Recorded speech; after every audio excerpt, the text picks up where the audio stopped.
Magandang hapon mga kasalin tropa. Meron tayong marker mga kasalin na ano ba talagang man-made or nature. Hindi tayo pwedeng maghukay ng nature. Bakit? Nature lang yun. Ang alamin natin man-made. Talagang man-made to na ginagawa ng mga Japanese. Yan. Ito mga kasalin, ito lang kakita natin kasi dapat dadaan tayo sa mga pamaraan muna tayo bago tayo tagumpay. Yung iba gusto nilang maniwala na sila pag nakahawak na sila. Yan mga kasalin, dito nakasalalay ang buhay natin. Yan, pag nakita nyo ito mga kasalin, merong marker dyan na hindi mo pwedeng iiwan pag makaya mo. At merong marker dyan na kasama lang nila. Pero pag nakita mo to, ito ang iba ang ano to, pulong langgam, iba ang hindi ito ibig sabihin na ano siya, double combination meaning. Yan, maganda tingnan, ulong langgam yan, kahit ano pa, kahit sinong tumingin dyan, yan. So ang mga marker na kasalin, pag sa hidden trail marker na may makikita, sa hidden mismo sa ilalim mo na makikita, ang dapat hindi mo iwan ito, to yan, mga maliit na foot marker, kaliwang paa, yan.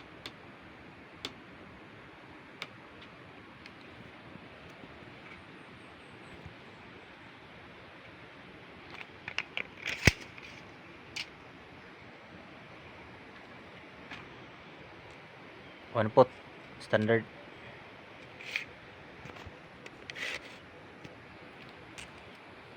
It inches, 5 inches,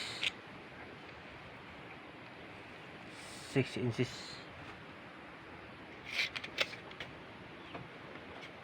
Ito mga marker na maganda. Yan. So, ito lang yung pakita natin. Ano talaga mga man-made. Hindi tayo pakita dyan na talaga hukay ko to, alam kong saan to.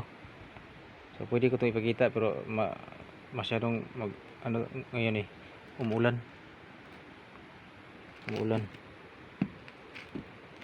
Yan. Maganda, ulo pa rin ng langgam. Yan, ito ang maganda. So pakita siya ko lang to kasi ano talaga, hindi tayo basta maghukay-hukay lang, wala tayong basihan. Yan. Dapat meron tayong binabasihan, maghukay tayo. So hindi biglaan masalin, hindi basta ma-recover ng item. Dapat pagsabag tayo nito sa hunting, handa na tayo sa pamaraan natin. Tapos stay positive tayo kasi maraming tao na positive negative ang isip, maniwala pag mayroon na. Hindi tayo pwede, hindi ganun.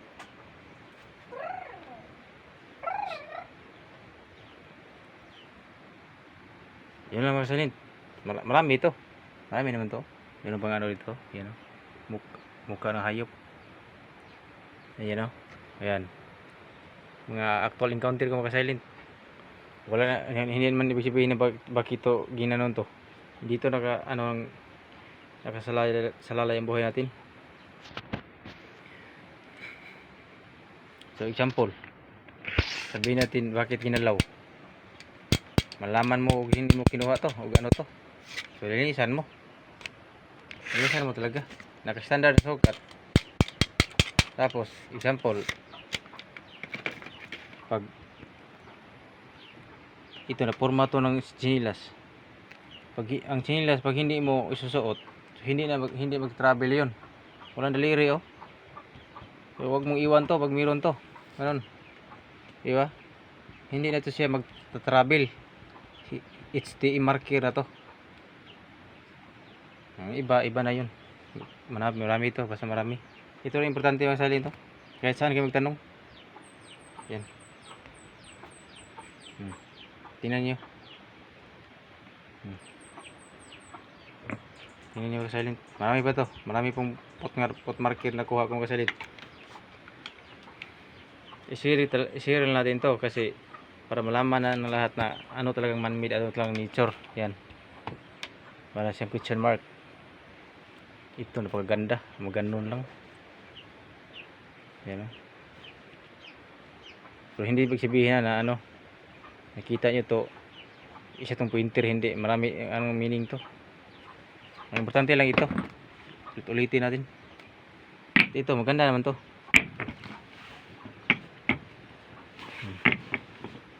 Kasi marami mga tao na ano. So pag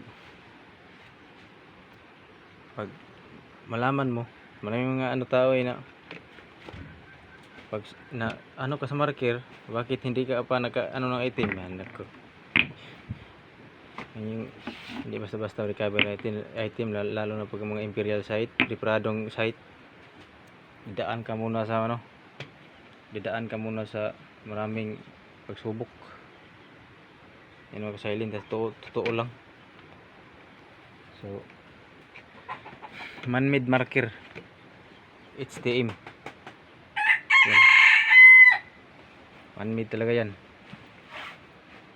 Ito lang tandaan, pag nakita ito sa ilalim, huwag na kayong iwanan, you know.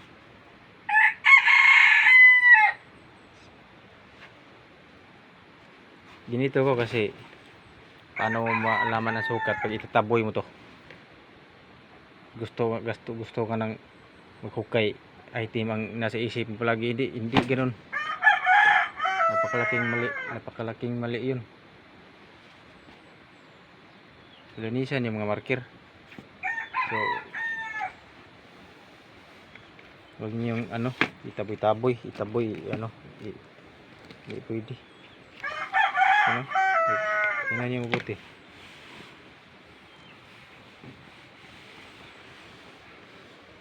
Kahit sa area, sabihin natin, talagang makita nyo to. Tandaan lang, pag sa hidden marker na to makita, sa inside tunnel na, hidden trail marker na, sa ilalim, napakagandang marker to. Pag sa surface, pwede ka pang, meron ka pang hanapin. Yan. Kadalasan yun.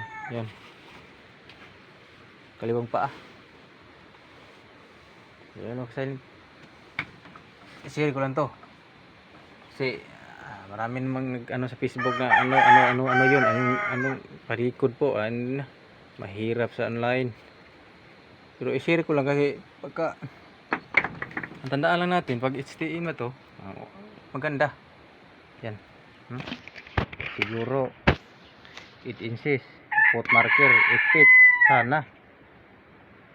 So, yan. 8 inches yun oh. Ito 1 foot standard yan.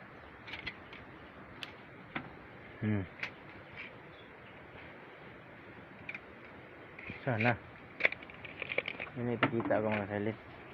Hindi tayo sabihin natin na magpakita tayo ng ano, dadaan tayo sa mga pamaraan bago tayo magtagumpay. Oo, yung mga tao na gustong mabilisan, ilagay natin sabihin na pag nakapulot na yun ng pirang marami, hindi yung isa uli sa may-ari. Ganon talaga mga silent. So ito ano lang, sharing lang tayong ideas. Yung mga espiritu dyan, pag na-post itong video to, pagtanong lang kayo kung saan hindi man-made dito. Yan. Ano, paki-comment lang kung man-made ba to o hindi. Para to sa mga mahilig mag-treasure lang. Korean lang mga basir. O, ano mga basir? Tingnan nyo to, ano to. Oh. Pag meron ba tong ano dito, chinilas na to. Yan o. Oh. Lagyan mo na ano dito. Ano? Oh. Oh, chinilas na to. Oh. Marami ito. Marami. Sobrang dami ito. Marami. Ipakita. Ito lang ipakita ako. Yan. Napakagandang marker ito. Mga sali. So, dadaan tayo. sa tamang pamaraan bago tayo makahits ng item, bago tayo magtagumpay. Ulit-ulit lang sabihin. Alam natin, ibang area, ibang hit up, pero ang marker isa lang. Konti lang diferensya. Kaya saan kung magtanong. Basta wag na niyo itaboy mga marker pag muhukay kayo. Wag niyo itataboy. Doon tayo nagbabase sa mga unmade marker. Yan. Doon tayo nagbabase.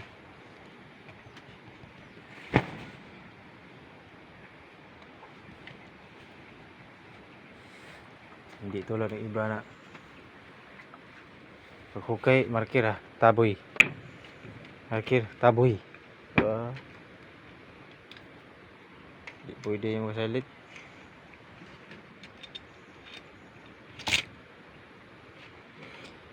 Ito mga hukay ko to, pero alam ko kung saan, anong permission niya.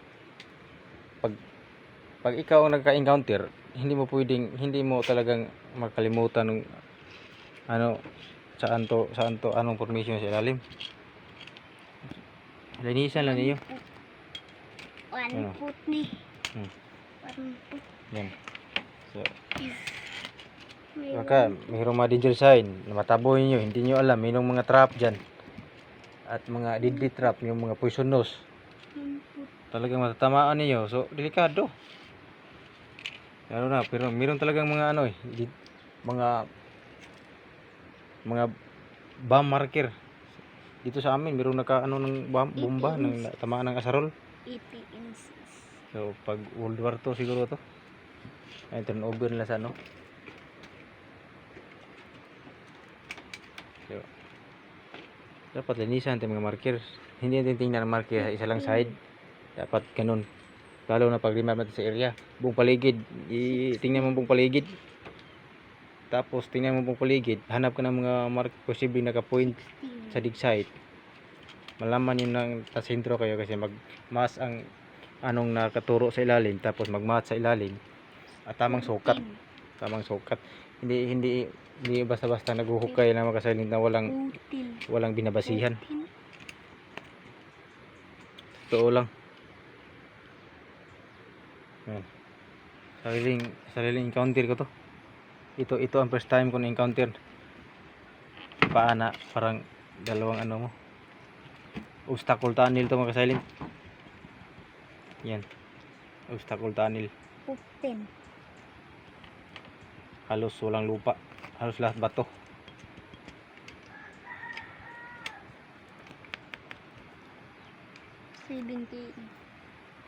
So yun lang ipapakita natin mga silent. Hindi tayo mapakita ng factory map kasi sa sinabi ko na mga vlog ko 15.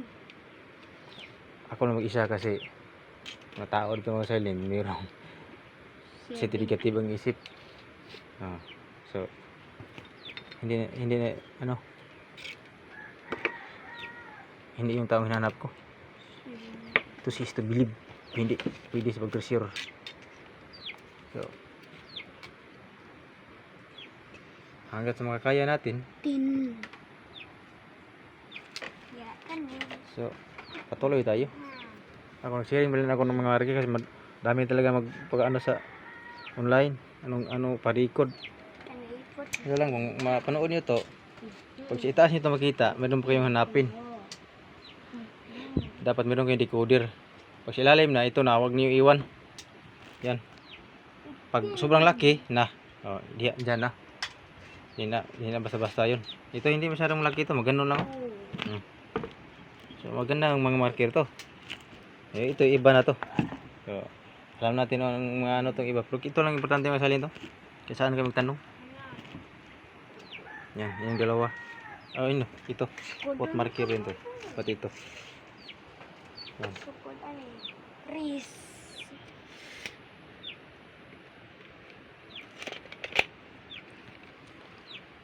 Kaliwang pa.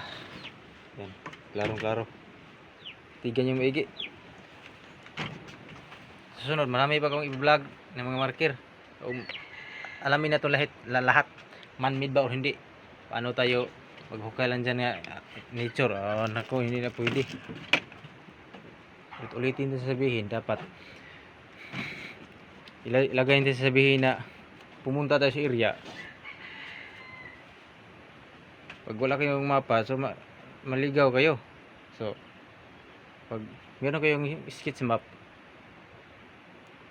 mabilis siguro hanapin. Pag, lalo na pag na ano mo ng mga kategory ng mga ano, alam mo lang man-made. Kaya sabihin tayo iba't ibang sit up, malaman mo talagang man-made. Ang hirap lang sa iba, sa actual, hindi na masyadong ano ng marker, hindi na makapansin. Yan ang hirap. Kasi kung libro ang babasihan, ano lang siya sa, para lang siyang mga guhit. Pero sa actual, yan o, talagang mag-match yun pag tama ang tapag man-made. Tandaan lang natin, ang sign lang. Pero ang code, yun na ang, pag malapit ka sa item, di dyan na mismo, hindi ka na masyadong makapansin sa mga marker. Pag marker na lito, ay klaro. Pero marker na nandyan na sa item, malabo na. Yan, totoo magkakasilent. So, ito lang, share ko. Yan. Ito ang ano nyo. Yan, kaliwang paa. Hidden trail marker to lahat. So, maraming salamat. Magkakasilent.